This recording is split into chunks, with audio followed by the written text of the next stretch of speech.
Retired Justice H.N. Nagamohan Das has submitted the much-awaited report on internal reservation for scheduled caste in government jobs to Chief Minister Siddaramaiah at Vidhana Sauda.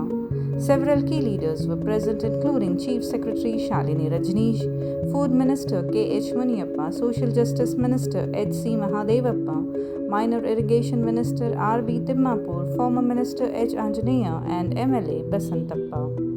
The report, titled Honorable Justice H.N. Nagamohan Das, Single Member Bench, Classification of Scheduled Caste, Internal Reservation, provides important recommendations based on data.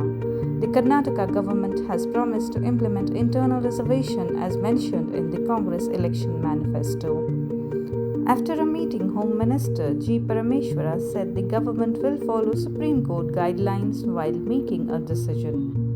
Minister H.C. Mahadevappa confirmed that discussions were held under CM Siddaramaiah's leadership and a plan for quick implementation has been proposed. With the report now in the government's hands, what will be the next step? Stay tuned for updates.